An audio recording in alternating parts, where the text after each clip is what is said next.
Hello students, so we are back with the lecture 2 of our continuing topic models. हमने पिछले lecture में कुछ 4 types के model देख लिए थे, can, could, shall and should. So here we are learning the other 4 types, will, would, may and might. Now let us see will कब हमें यूज़ आता है और मोस्टली हमें विल का यूज़ कैसे और कब कब करना चाहिए.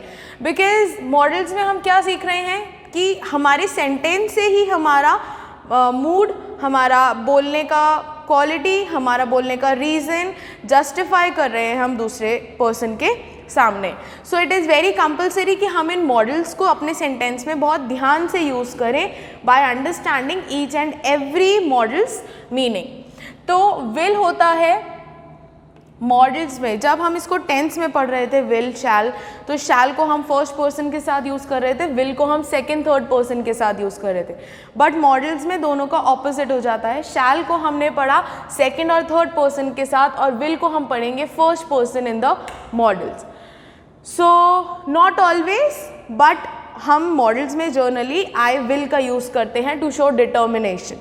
सो they are use for making certain promises. A threat to somebody, अगर हम किसी को किसी चीज़ के लिए धमकी दे रहे हैं. अ डिटर्मिनेशन, अ स्ट्रॉन्ग डिटर्मिनेशन कि हम ये काम करके ही दिखाएंगे. एंड अ पोलाइट रिक्वेस्ट, अगर हम किसी से कुछ फेवर मांगना चाहते हैं. Let us see one example of each. He will go to Jaipur next week. Here we have written the second person. अगर हम शैल यूज़ करते तो शैल के यूजेस के अकॉर्डिंग हमारा सेंटेंस फ्रेम होता. Okay, that he shall go, that it is possible that he may or may not.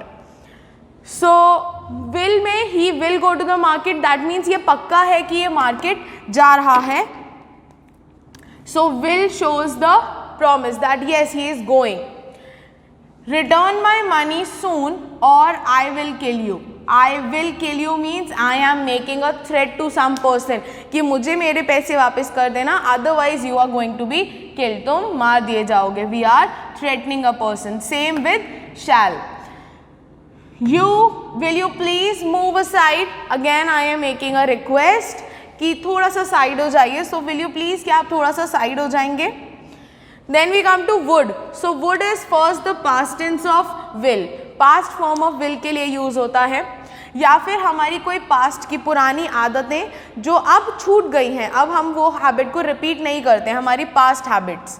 Present irritating habits, अभी भी कुछ लोगों में ऐसी इरिटेटिंग बार बार हमें डिस्टर्ब करने की, एनॉय करने की, पिंच करने की, कभी हमें थोड़ा सा भी कुछ लोगों की आदत होती है वो हमें आते हैं और पीछे से बहुत ज़ोर से टैप करते हैं एंड दे से और कैसे हो. So these are some irritating habits, क्योंकि ये बार बार हो रहा है तो हमें इरिटेट करता है. सो पास्ट हैबिट्स जो अभी ख़त्म हो गई हैं, लेकिन प्रेजेंट इरिटेटिंग हैबिट्स जो अभी भी किस पर्सन की कंटिन्यूइंग है. फ्यूचर इन पास्ट, अगर हम पास्ट में किसी भी चीज़ के बारे में बात कर रहे हैं जो फ्यूचर में होगा, for that purpose we use would. Let us see example. He would wait for me after the school hours. वो मेरे लिए वेट करता था स्कूल के बाद, so that we can go home along. तो would means there is a past habit. ये आपको past habit बता रहे हैं कि वो स्कूल के बाद वेट करता था ताकि हम साथ में घर जाएं. Okay? Then he would not leave me alone. Okay? Then next is present irritating habits. She would always make noise. She would, that means अभी भी करती है, but something that irritates me. तो वो हमेशा नॉइस निकाल के अजीब सी साउंड्स निकालते हैं एनिमल्स की या पेन से और with anything. She makes sound, she makes like weird noises and that irritates me. So I would use I would always, she would always make noise. वो हमेशा शोर मचा के नॉइस करके मुझे इरिटेट करती है. When I was young, now here we are talking about future and past. जब हम past में future की बात सोचते हैं. When I was young, I thought I would be a doctor. तो अभी मैं बात कर रही हूँ, मैं जब छोटी थी तब मैं क्या सोचती थी कि मैं फ्यूचर में क्या होंगी. तो I am in the present, but when I was young, I used to think about future. For that purpose, when I was young, जब मैं छोटी थी तब मैं सोचा करती थी कि मैं एक डॉक्टर बनूंगी. So I used to think about future in the past. Okay, then we come to may. अब मे हम कब कब यूज़ करते हैं? For possibility, something is probable to happen, या ऐसा कुछ हो सकता है। फॉर्मल परमिशन, अगर हम किसी से, जैसे हम कैन में कर रहे थे, can I take your pencil, अगर हमें हमारे फ्रेंड ने जवाब नहीं दिया तो भी हम उसकी ले लेते थे पेंसिल। बट फॉर्मल परमिशन में हम एक आंसर, एक रिप्लाई सीख करते हैं कि जब तक हमें रिप्लाई नहीं मिलेगा हम बैठेंगे नहीं। ग्रांटिंग परमिशन, अगर आप किसी से परमिशन मांग रहे हो और सेकंड पर्सन को आपको परमिशन देना है, for that also we use may. And last is for optative sentences, जिसमें हम विशिंग देते हैं, ब्लेसिंग्स देते हैं, किसी के लिए प्रे करते हैं, ओके, या फिर हम फ्यूचर का प्रोबेबिलिटी या सपोजिशन बताते हैं। They are optative sentences. Possibility के लिए I have written it may rain today, आज बारिश हो सकती है। I can see some clouds in the sky, मुझे बादल दिख रहे हैं और उसी से मैं गेस कर रही हूँ कि आज शायद प्रोबेबिलिटी है कि बारिश हो जाए। Then formal permission, may I come in? Whenever you try to enter in the class, so you always ask, may I come in madam, may I come in sir? तो आप जब तक आपको परमिशन नहीं मिलेगी आप तक आप अपना एक्शन कैरी फॉरवर्ड नहीं करेंगे, okay. So here we are always using may. Can I take your pencil, मतलब आप बोलो चाहे नहीं बोलो, आपको रिप्लाई मिले चाहे नहीं मिले, आप ले लेते हो सामने वाले का। Informal permission. Then granting permission, yes you may come in. The teacher says yes you may. You say madam may I sit down? Yes you may sit. Okay. Then for optative sentences, may you live long, may God bless you, may you have a life full of joy and success. So जब भी हम किसी के लिए blessing देते हैं या future का supposition करते हैं, we use the word may. Then might, again we understand that it is the past tense of may. It shows a weak possibility. May जो है वो एक हायर पॉसिबिलिटी दिखाता है, बट माइट जो है वो बहुत कम, like when there is only 1% of chance of something happening. Here it shows 90% of chance of something happening. Then permission with hesitation, जब हमें पता है कि हमें डांट पड़ सकती है या इसका आंसर नो में ही आएगा, बट फिर भी हम थोड़ा सा लाइक डेयर दिखाकर, गट्स दिखाकर हम अपने पेरेंट्स के या किसी के भी टीचर्स के सामने जाते हैं and we try to ask कि सर्टेन चीज़ों के लिए आपको परमिशन चाहिए।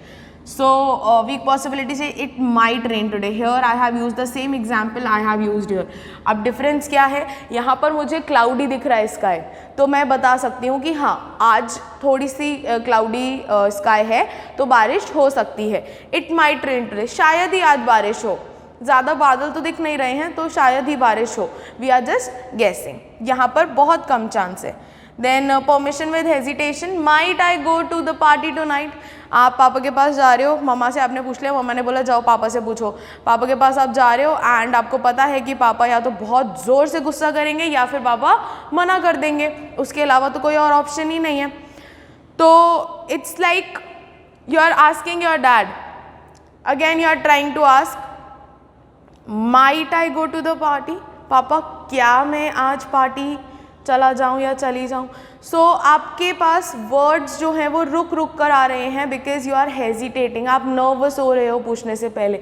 सो when you have to ask something but with hesitation, जब आपको डर लग रहा होता है कि रिप्लाई में आंसर नो आएगा या फिर रिप्लाई में डांट पड़ सकती है या रिप्लाई में आपने कुछ गलती किया है, तो माइट आई से समथिंग, अब मैं कुछ बोलूँ आप बुरा तो नहीं मानोगे या आप डांटोगे तो नहीं, for that purpose we use might in the sentence. So these are the other 4 types. Now we will learn the remaining types, that is must, ought to, need and dare.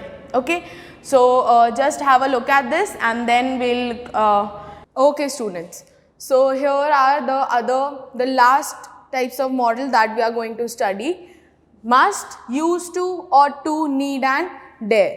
Now first let us see why do we use must in a sentence. So must हम जब भी use करते हैं हम क्या बताना चाहते हैं, एक कंपल्जन बताना चाहते हैं चीज़ों का कि कोई भी चीज़ है वो कंपलसरी है, वो होगी ही होगी, या फिर हम एक पॉसिबिलिटी बता रहे हैं बट आफ्टर एनालिसिस। पॉसिबिलिटी अभी हम मे में भी बता रहे थे, माइट में भी बता रहे थे, बट यहाँ पर हम एनालाइज करके बता रहे हैं। हमने वेदर फोरकास्टिंग देख लिया, हमने न्यूज़ भी देख लिया और हमें बताया जा रहा है कि नून टाइम में या थोड़ा सा इवनिंग से पहले बारिश होगी, तो हमने पूरा एनालाइज करा, हमने पूरा डेटा देखा, चार्ट देखा, उसके बाद हम पॉसिबिलिटी बता रहे हैं that it must rain today.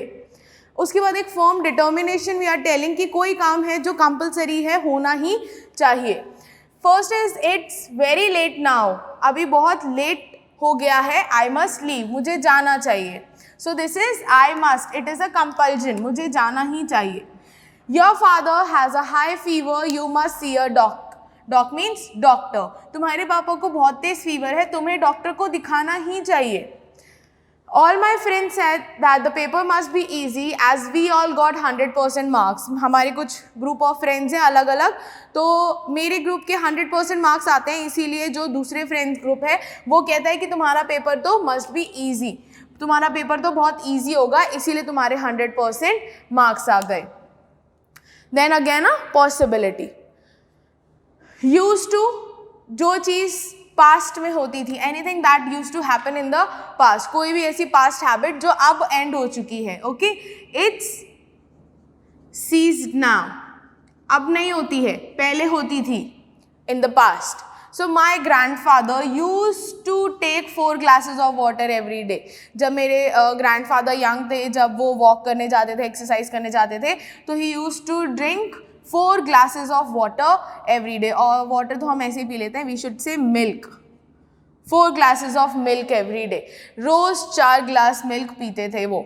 Okay, so my grandfather used to, मतलब पहले पीते थे, used to. Okay, then ought to, again ought to and used to. To is attached along with used. These both have to along with it. यहाँ पर to preposition का काम नहीं कर रहा है, ये अपने आप में एक मॉडल है. ought के साथ to लगाएंगे तो भी एक पूरा मॉडल बनेगा. Okay, again same word used to. तो ought to हम कब यूज़ करते हैं? जब हमें मॉरल ऑब्लिगेशन बताना है, एडवाइस देना है, या रिस्पॉन्सिबिलिटी के बारे में बताना है किसी को. So moral obligation says you ought to follow the traffic rules, तुम्हें ट्रैफिक रूल्स फॉलो करने चाहिए.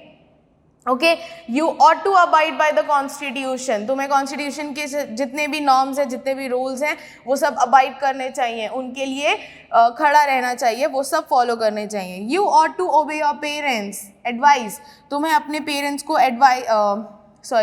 ओबे करना चाहिए, उनकी बात सुननी चाहिए, उनको रिस्पेक्ट करना चाहिए. Responsibility, you ought to look after your grandparents, तुम्हें अपने दादा दादी का या नाना नानी का ध्यान रखना चाहिए.